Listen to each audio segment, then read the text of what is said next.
안녕하십니까. 고려대학교 산업경영공학과 데이터 사이언스 앤 비즈니스 애널리틱스 연구실의 김재희입니다. 오늘 제가 발표할 논문은 Leveraging Passage Retrieval with Generative Models for Open Domain Question Answering과 Distilling Knowledge from Reader to Retrieval for Question Answering입니다. 논문이 두 개이기는 하지만 동일 저자가 비슷한 시기에 작성한 논문이고 두 논문의 내용에 이어지는 부분이 상당히 많기 때문에 하나의 발표로서 진행하도록 하겠습니다. 목차는 다음과 같습니다. 우선 논문의 기본이 되는 백그라운드를 소개해드리고 그 이후에 모델의 아키텍처를 소개한 다음에 전체 학습이 어떻게 이루어지는지, 실험 결과가 어떻게 이루어지는지, 그리고 최종 결과를 얘기해드리도록 하겠습니다. 2번부터 4번의 경우에는 두 논문이 별개로 이루어지기 때문에 첫 번째 논문에 대해서 먼저 말씀드리고 두 번째 논문을 말씀드리도록 하겠습니다. 우선 첫 번째 백그라운드로서 오픈 도메인 퀘스천 앤서링이라는 태스크에 대해 설명드리도록 하겠습니다. 오픈 도메인 퀘스천 앤서링은 다음과 같은 5가지의 요소로 이루어져 있습니다. 첫 번째 요소는 찾고자 하는 정보에 해당하는 쿼리입니다. 퀘스천 앤서링 태스크 같은 경우에는 질문이 주어지고 앤서를 찾게 되기 때문에 찾고자 하는 정보라 함은 주어진 질문이라 할 수 있습니다.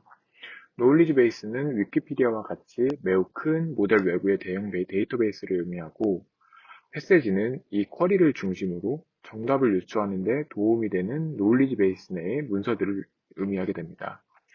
리트리버 같은 경우에는 쿼리를 중심으로 노울리지 베이스 내에서 정답을 찾는 데 필요한 패세지를 직접적으로 찾는 모델을 의미합니다. 리더는 이 리트리버를 통해서 만들어진 패세지와 본래 주어져 있던 쿼리를 이용을 해서 정답을 직접적으로 찾는 모델을 의미하게 됩니다. 결국 오픈 도메인 퀘스천 앤서링이라고 하는 태스크는 질문이 주어졌을 때 이 질문이 리트리버에 들어가게 되고 리트리버는 질문을 이용해서 외부 지식 베이스에서부터 관련된 정보를 가지고 와서 이 패세지와 퀘스천이 직접적으로 리더에 입력이 되고 리더는 퀘스천과 패세지로부터 정답을 찾는 작업을 수행하는 태스크를 할 수 있습니다. 이때 많이 사용되는 라이브러리가 FAIS라고 하는 라이브러리가 있습니다.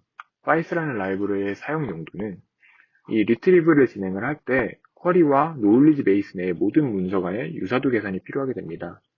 그런데 노울리지 베이스가 보통 수백만 개에서 수십억 개의 문서로 이루어져 있기 때문에 이를 매 학습마다 새로 계산하는 것은 매우 타임과 컴퓨테이셔널 파워를 컨슈밍하는 작업이 됩니다. 이를 빠른 탐색을 하기 위해서 미리 노울리지 베이스를 인덱싱이라고 하는 작업을 통해서 저장을 해놓고 학습을 할 때는 패세지 인코드를 업데이트를 하게 될 경우 이 인덱싱 작업도 새로 이루어놔야 되기 때문에 현실적으로 불가능하고 단순히 미리 인덱싱된 패세지 중에서 쿼리와 유사한 것을 찾는 작업을 수행하게 되는 것을 기억할 필요가 있습니다. 두 번째로 설명드릴 백그라운드는 세미 파라메트릭 랭귀지 모델이라는 개념입니다. 이는 이전의 오픈 도메인 퀘스천 앤서링 프레임워크와 동일하게 대한민국의 수도는과 같은 질문이 쿼리로 주어지게 되면 리트리버는 이와 관련된 지식을 외부 데이터베이스로부터 리트리브해서 패세지로 사용을 하게 됩니다. 그리고 기존에 사용되었던 쿼리 역시 이렇게 리트리브된 패세지와 함께 컨캣되어서 리더의 입력값으로 사용이 됩니다. 이때 리더는 이 세 가지의 입력값을 각각 개별적으로 받아서 최종적인 디코딩 과정에서 일종의 어그리게이션을 거쳐서 앤서를 산출하게 되는 것을 알 수 있습니다. 이는 레그라는 논문을 통해서 제안되었던 방법론으로서 외부 데이터베이스를 이용해서 노울리지 인텐시브 태스크를 푸는 프레임워크입니다. 이때 기존의 시퀀스 투 시퀀스 모델, 그러니까 T5나 바트와 같은 모델을 리더 모델로 사용을 하게 되고 기존의 리트리버를 이용을 하여서 쿼리와 유사한 패세지를 탐색하기 때문에 이전 오픈 도메인 퀘스천 앤서링과 다르게 컨티뉴어스 스팬이 아니더라도 시퀀스 투 시퀀스 모델이기 때문에 정답 생성이 가능하다는 특징이 있습니다. 다시 말하면 오픈 도메인 퀘스천 앤서링 같은 경우에는 이와 같이 정답이 서울로 하나의 패세지에서 컨티뉴어스한 스팬 혹은 연속된 단어들이어야만 예측이 가능하다는 것과 다르게 이 세미 파라메트릭 랭귀지 모델 같은 경우에는 연속된 단어가 아니더라도 일종의 생성 과정을 거쳐서 충분히 앤서를 도출할 수 있다는 장점을 가지고 있습니다. 이러한 세미 파라메트릭 랭귀지 모델은 일종의 흐름을 가지고 연구가 되어 오고 있습니다. 첫 번째로 스팸 프리딕션을 텍스트 제너레이션 태스크로 전환시킨 레그라는 논문에 이어서 더 많은 패시지를 사용할 수 있게 만든 FID라는 논문, 그리고 이에 발전시켜서 이 노울리지에서부터의 지식을 디스틸레인 시켜서 리더의 가진 정보들을 리트리버가 직접적으로 학습할 수 있도록 도와주는 FID 디스틸레이션이라는 논문, 그리고 이를 최근에 이어서는 프리트레인을 하는 과정까지 포함을 시켜서 세미 파라메트릭 랭귀지 모델을 제안하고 있는 아틀라스라는 논문으로 발전해오고 있는 것으로 알 수 있습니다. 이러한 다양한 세미 파라메트릭 연구들은 결국에 이러한 구조들이 노울리지 인텐시브 태스크에 매우 적합한 모델 구조라는 것을 보여주고 있고, 비교적 적은 파라미터로 효과적인 모델링이 가능하다는 것 역시 알 수 있습니다. 이는 이전에 발표되었던 친칠라 혹은 고퍼, GPT-3와 같은 매우 라지 랭귀지 모델들과 달리 아틀라스가 비교적 적은 파라미터 수를 가지고도 동등하거나 더 나은 성능을 보이시는 것들을 통해서 알 수 있습니다. 또한 유연한 모델 구조를 가지고 있기 때문에 다양한 태스크에 적용이 가능하고, 리트리브해야 하는 다큐멘트에 대한 별도의 어노테이션이 필요하지 않기 때문에 데이터셋의 제한이 매우 적다는 특징 역시 가지고 있습니다. 여기서 레그에 대해서 조금 더 자세히 살펴보도록 하겠습니다. 레그는 Retrieval Augmented Generation for Knowledge Intensive NLP Tasks 라는 논문에서 제안된 모델로서 사실 기반의 생성 혹은 QA 태스크에 적합한 엔드-투-엔드 모델을 제안했었습니다. 이는 쿼리 인코더로서 DPR을 사용을 해서 패세지 인코더는 학습시키지 않고 쿼리 인코더만 학습을 하고, 제너레이터로서 사용을 하는 모델은 바트였습니다. 결국에 앞에서도 말씀드렸다시피 인풋으로서는 각각의 패세지와 쿼리가 컨캐시돼서 입력이 되게 되고, 아웃풋으로서 앤서 토큰이 산출되는 것을 알 수 있습니다. 결국 이 쿼리에서만 가지고 있는 정보로는 전혀 알 수 없는 정보들이 패세지에 있기 때문에 패세지와 쿼리를 함께 봐서 이 바트라는 모델이 시퀀스 투 시퀀스 모델로서 앤서를 직접적으로 생성하는 태스크를 수행할 수 있다는 특징입니다. 각 패세지가 독립적으로 디코딩에 사용이 되는 과정이 있기 때문에 패세지 간의 정보를 통합하는 과정이 없고, 패세지 수의 쿼드라틱한 연산 증가량을 보이고 있기 때문에 많은 패세지를 효과적으로 사용하지 못한다는 한계점을 가지고 있었습니다. 이는 실제로 레그 논문에서 제안되고 있는 실험을 통해서도 보여지고 있는데요. 리트리브 되는 다큐멘트의 수를 늘렸을 때 내추럴 퀘스천스에 대해서의 이그젝트 매치 혹은 블루원, 루즈원 스코어를 살펴보게 되면 확실히 알 수 있습니다. 레그 논문에 리트리브 되는 패세지의 수가 10개를 넘어가게 되면은 이그젝트 매치 성능의 경우에는 확실히 10개 이상에서 성능이 감소하는 것을 볼 수 있고, 리콜 성능을 보다 하더라도 리트리브 되는 다큐멘트가 늘어날수록 점차 세츄레이션 되는 모습을 보이고 있습니다. 이는 결국에 레그가 패세지 수를 늘린다고 성능 개선 폭이 무작정 커지지 않는다는 것을 의미하고, 패세지 수를 늘리는데 한계가 있음을 의미하게 됩니다. 이는 앞에서도 얘기했다시피 패세지 수의 쿼드라틱한 연산량 증가라는 한계점과 이렇게 각각의 패시지와 쿼리가 컨캐트에서 제너레이션 되는 과정을 거치고, 그 제너레이션 된 토큰 디스트리뷰션으로부터 어그리션하는 복잡한 과정 때문에 발생하는 한계점이라고 볼 수 있습니다. 그러면은 첫 번째 논문으로서 FID 논문에 대해서 소개해 드리도록 하겠습니다. FID는 직접적으로 다루고 있는 부분은 제너레이터, 즉 리더 부분만 다루고 있습니다. 리트리버 부분 같은 경우에는 DPR 혹은 BM25 모델을 사용을 하면서 학습이 전혀 되지 않고 있습니다. 제너레이터 모델 같은 경우에는 T5 베이스와 라지 모델을 사용을 하고 있고, 인풋으로는 이전과 동일하게 퀘스천, 타이틀, 컨텍스트를 이루고 있습니다. 아웃풋 역시 동일하게 앤서로 이루어져 있습니다. 패시지 수는 레그와 비교하면 매우 많은 100개로서 이루어져 있고, 더 많은 패시지를 이용을 하고 있기 때문에 보다 효과적으로 앤서를 생성하는 것이 가능하다는 것을 보이고 있습니다. 구체적인 예시를 통해서 한 번만 다시 살펴보자면, 이렇게 define middle year라고 하는, 우리나라 말로 하자면 중2를 정의하라 라고 하는 외부 지식이 없이는 전혀 답변하기 어려운 문제에 대해서 리트리버로부터 노울리지 뱅크가 직접적으로 미들 이어에 대한 페이지를 가지고 와서 미들 이어가 어떤 의미를 가지고 있는지에 대한 페이지가 패시지로서 작용을 해서 퀘스천과 타이틀, 컨텍스트로서 입력이 이루어지게 되고, 이는 T5의 특징인 텍스트 프레임워크를 통해서 The middle year is the portion of the year internal to the eardrum 이라고 하는 문장으로서의 앤서리 생성되는 것을 알 수 있습니다. 이때 패스지의 수가 어떻게 100개까지 늘어날 수 있는지에 대해서 살펴보자면 인코더는 각 패스지와 쿼리를 컨캣해서 독립적으로 입력하는 부분까지는 레그 논문과 동일합니다.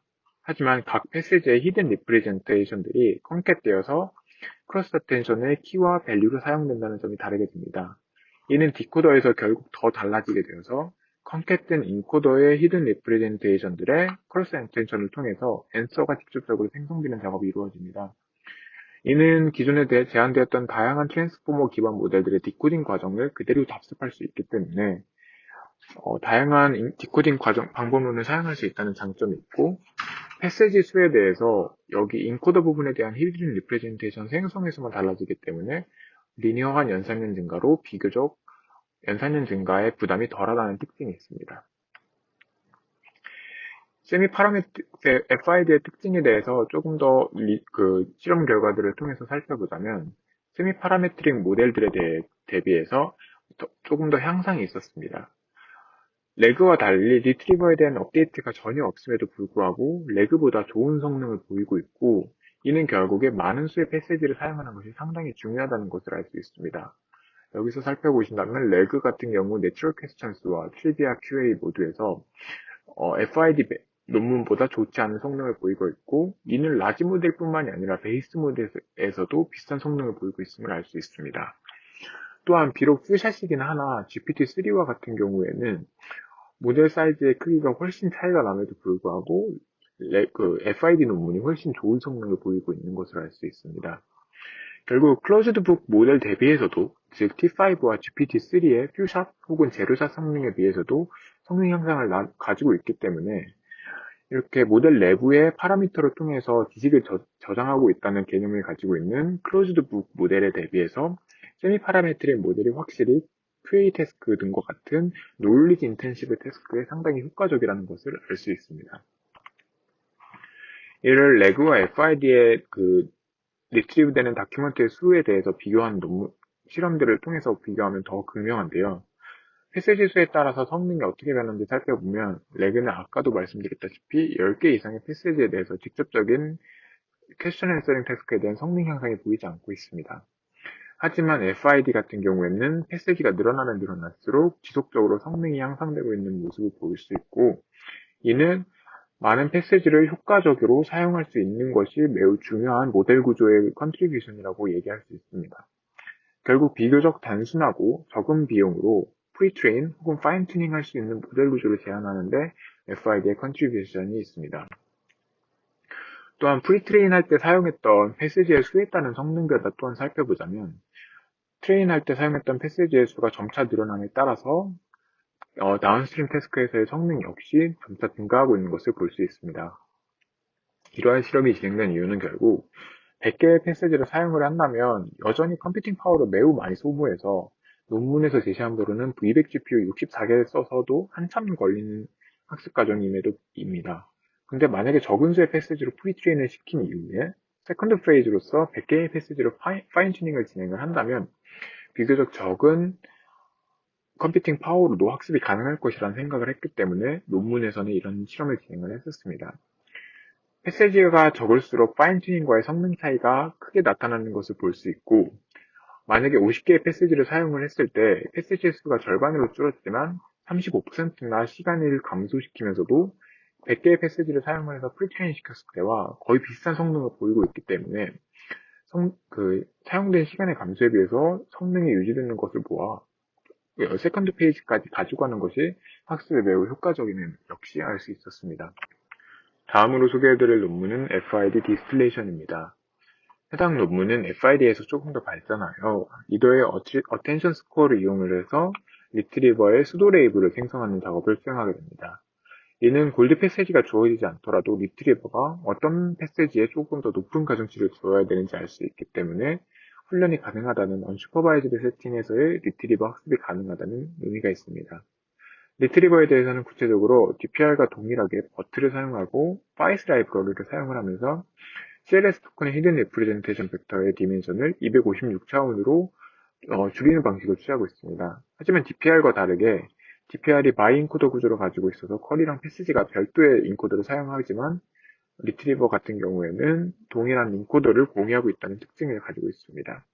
리더 구조는 FID와 동일하게 T5를 사용하고 있습니다. FID와 비교를 해보자면 FID는 리더 구조의 훈련에 집중을 하고 있고 리트리버는 훈련이 전혀 되지 않는데 이 이유에 대해서 조금만 생각을 해보자면 리트리버를 훈련시키기에는 골드 패세지에 대한 정보가 활용되지 않았고 이 골드 패세지라는 게 사실은 되게 어노테이션 비용이 많이 발생하기 때문에 FID 논문 자체에서는 골드 패세지를 사용하지 않더라도 리더의 훈련만으로 성능 개선을 이뤘기 때문에 충분히 논문화되을 수 있다고 생각했던 것 같습니다. 하지만 FID 디스틸레이션에서는 골드 패세지를 사용하지 않더라도 리트리버를 훈련시킴으로써 FID에 비해서 조금 더 높은 성능을 뽑아내고자 하는 연구를 진행한 것으로 보입니다. 패세지 수도 레이블을 어떻게 생성을 하고 있는지 구체적으로 살펴보도록 하겠습니다. 우선 FID와 동일하게 하나의 퀘스천에 대해서 리트리브된 패세지에 대해서 각각 독립적으로 컨캣이 되어서 이렇게 동일한 인코더에 입력이 되게 되고, 그러니까 이 인코더는 T5 인코더입니다. 그러면 입력된 인코더의 히든 리프레젠테이션 아웃풋들 중에서 이 퀘스천과 패세지의 길이만큼의 히든 리프레젠테이션만 가지고 오게 돼서 총 컨캣이 되어서 디코더에서의 크로스 어텐션의 키와 밸류로 사용이 되게 됩니다. 이때 첫 번째 토큰은 당연히 디코더의 첫 번째 토큰은 BOS 토큰이기 때문에 BOS 토큰이 들어가서 티처 퍼싱 방법으로 학습이 이루어지게 되는 것을 알 수 있습니다. 이때 디코더의 첫 번째 토큰과 인코더를 통과한 히든 리프레젠테이션 간의 크로스 어텐션을 이용해서 수도 레이블을 생성하고 있습니다. 이를 조금만 자세히 얘기를 해보자면 패세지의 모든 토큰, 그러니까 여기 패세지 1, 2, 3의 모든 토큰들과 디코더 단에서의 모든 레이어, 모든 헤드에서의 크로스 어텐션 스코어의 평균을 사용을 하고 있는 것인데 이거를 패세지 1에서의 구체적인 예시로 살펴보자면 패세지 1이 다른 패세지들과의 비교를 했을 때 가지는 상대적 중요도라 함은 이 BOS 토큰에 대해서 패세지 1의 모든 토큰들이 모든 디코더 레이어와 헤드에 대해서 가지게 되는 어텐션 스코어의 평균 값을 의미하게 됩니다. 이것이 의미하는 말을 조금 더 자세히 생각을 해보자면 DPR 등에서 사용되었던 휴리스틱한 레이블 선택의 소프트 레이블 버전이라고 볼 수 있습니다. DPR에서는 false positive 혹은 hard negative로 뽑는 방법론이 BM25 등의 다른 인포메이션 리트리버 방법론에서 쿼리와 유사도가 높은 문서라고 나온 것들 중에서 직접적으로 정답을 포함하지 않는 문서들을 hard negative 혹은 false positive라고 얘기하고 있고 이것들이 가지는 의미는 정답과 관련된 정보가 없기 때문에 유의미하지 못한 패세지라고 보고 이러한 패세지를 뽑지 못하도록 강제하고 있는 학습 방법이라고 볼 수 있습니다.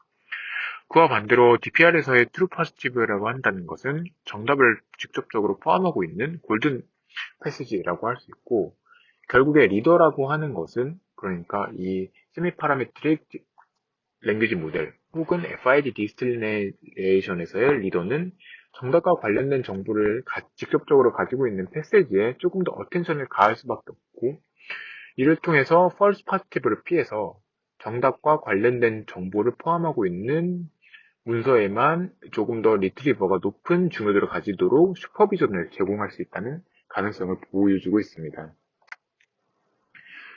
구체적인 디스틸레이션 과정을 살펴보자면 패세지 수도 레이블을 이용해서 리트리버를 훈련시키게 됩니다. 구체적인 학습에 사용되는 펑션, 로스 펑션 같은 경우에는 KL 다이버전스 로스를 이용을 하게 되는데요. 이때 프리딕션 값, 그러니까 예측으로서 실제 학습에 사용되는 값은 쿼리와 패세지의 내적 값이 되게 됩니다. 이를 조금 더 자세히 살펴보게 되자면 쿼리와 패세지의 인코더를 통과한 값이 주어지게 되고 이 값을 예측값으로 사용을 하게 되는데요. 이때 단순히 예측값으로 사용을 하는 게 아니라 여기서 조금 더 나아가서 실제로 이 예측값으로 사용되기 위해서 리트리브된 탑 K개의 패세지 중에서 이 패세지들의 모든 스코어를 이용을 해서 이를 노멀라이징 하는 방법을 통해서 총합이 1이 되도록 하는 일종의 확률 분포를 이루도록 만들어줍니다. 그리고 레이블로 사용하게 된 수도 레이블은 어떻게 생성이 되냐면 앞에서도 계속해서 설명을 드렸지만 어텐션 스코어를 기반으로 생성이 되게 됩니다.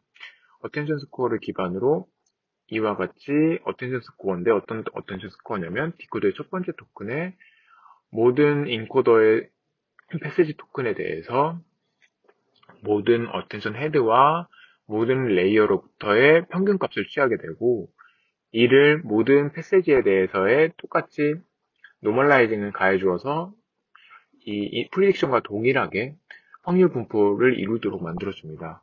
결국에 이렇게 통해서 프리딕션과 수도 레이블 모두 확률 분포로 이루어지고 있기 때문에 정답이 되는 확률 분포를 프리딕션이 되는 확률 분포가 따라가도록 KL 다이버전스 로스를 이용해서 로스를 구하게 됩니다.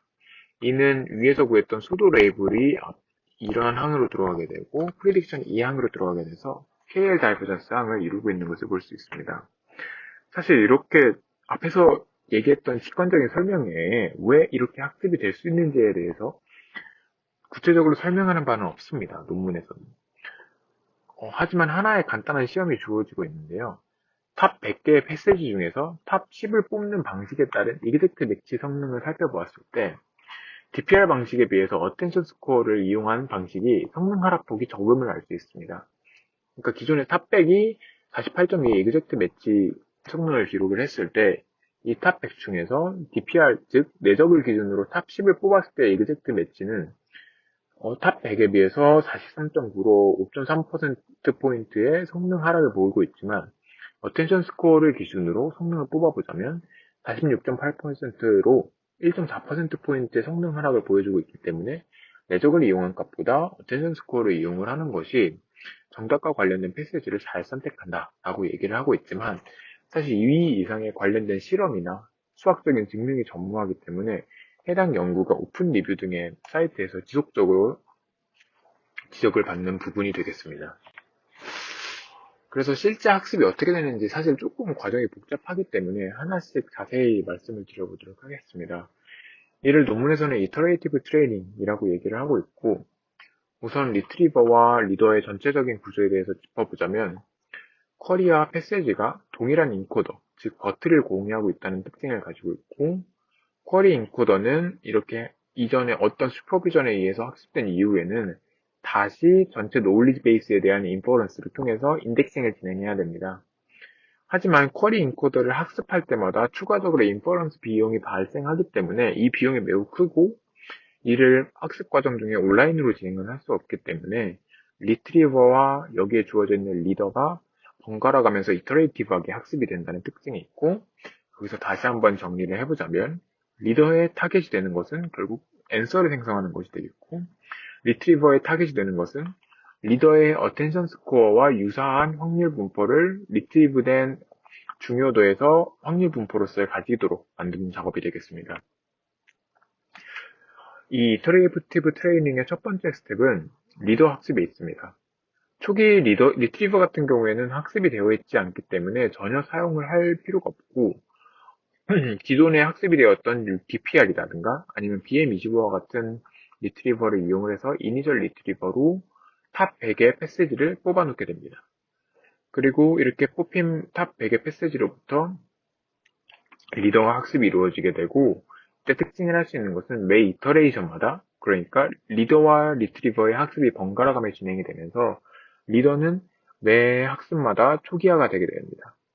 리더를 학습하고 나서 모든 학습 데이터에 대해서 다시 어텐션 스코어와 패시지에 대한 정보를 저장을 하게 되고 이렇게 저장된 정보가 리트리버 학습에 사용이 되게 됩니다.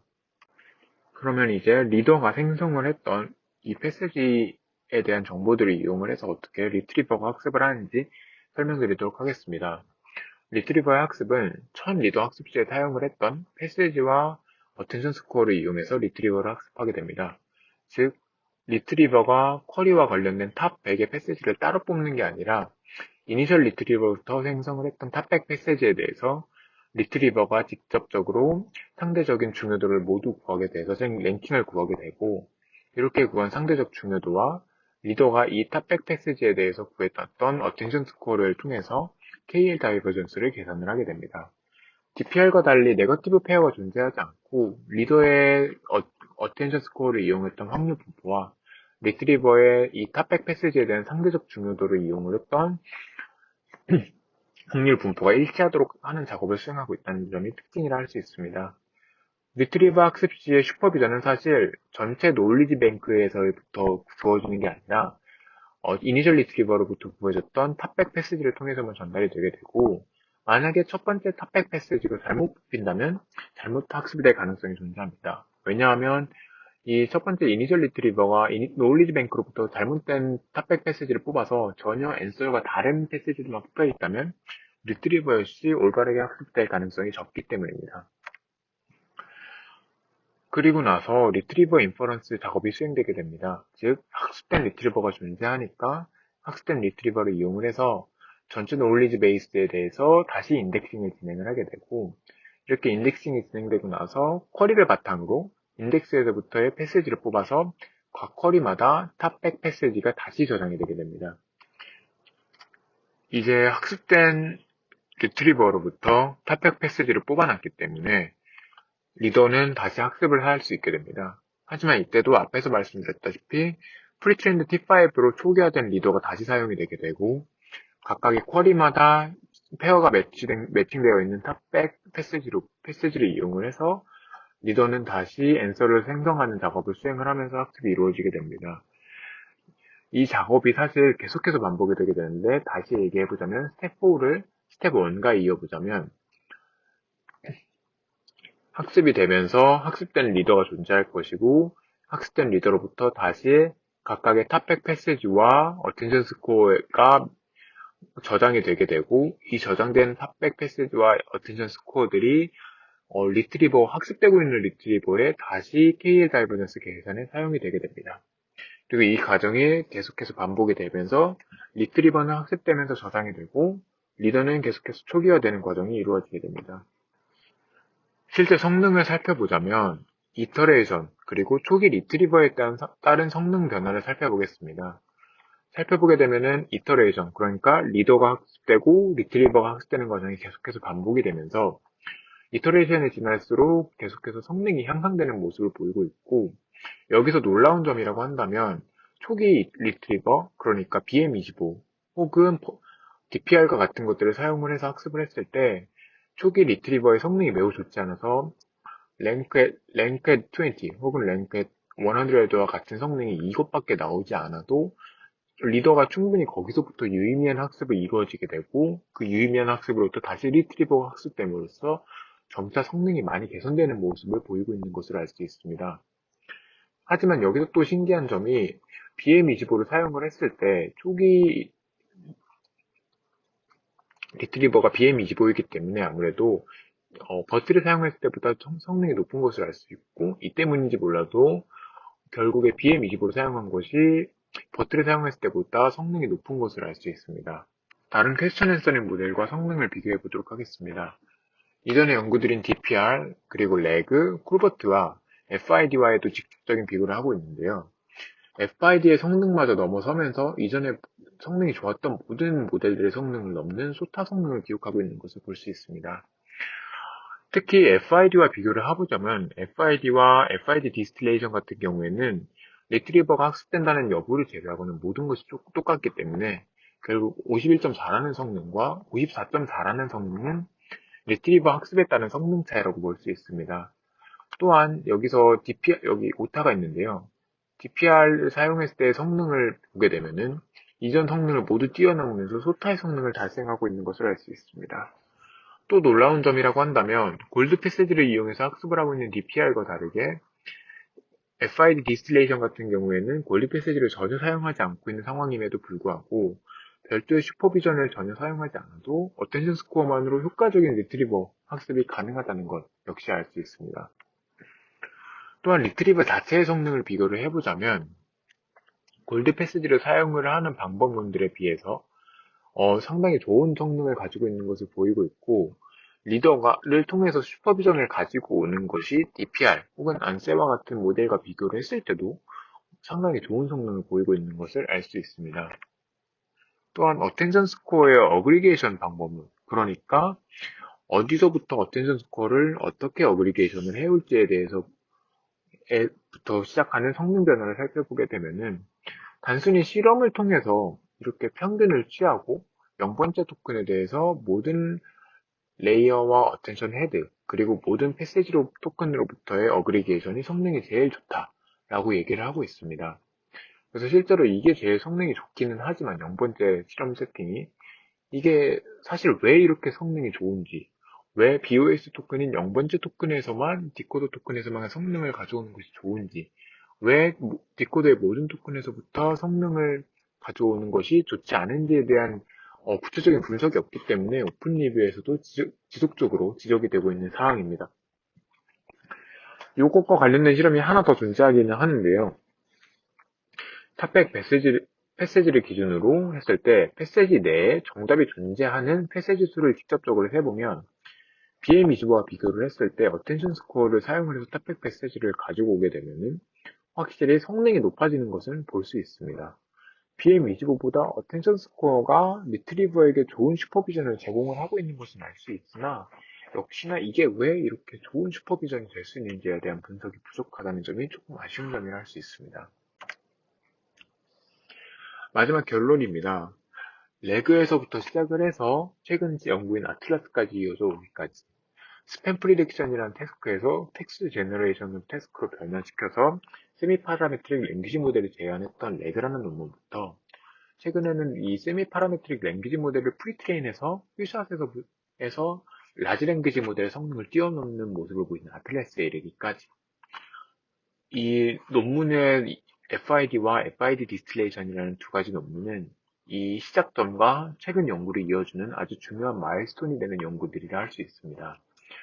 두 논문의 컨트리뷰션을 종합해서 살펴보자면 다양한 디코딩 방법론을 적용이 가능하면서 메모리와 연산량 분할을 비교적 완화시키고 스케일업을 가능해지면서 성능 확보가 더 가능하다는 점을 보이면서 FID 디스틸레이션에서 리트리버를 위한 슈퍼비전, 즉 어텐션 스코어를 통한 슈퍼비전을 가질 수 있다는 점을 제시하고 쿼리 인코더와 패시지 인코더가 DPR과 같이 바이 인코더 구조일 필요 없이 하나의 인코더면 된다는 점을 제시하고 패시지 업데이트를 통해서 성능이 지속적으로 확보할 수 있다는 방안이 제시되면서 총 6가지의 컨트리뷰션을 통해서 노을리지 인텐시브 태스크에 적합한 세미 파라메트릭 랭귀지 모델의 전체 프레임워크를 완성한 논문들이라고 할 수 있습니다.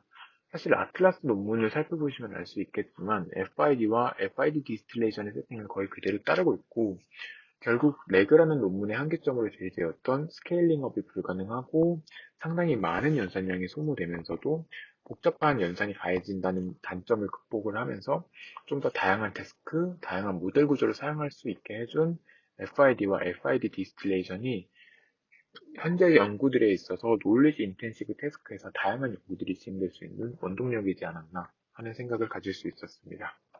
감사합니다.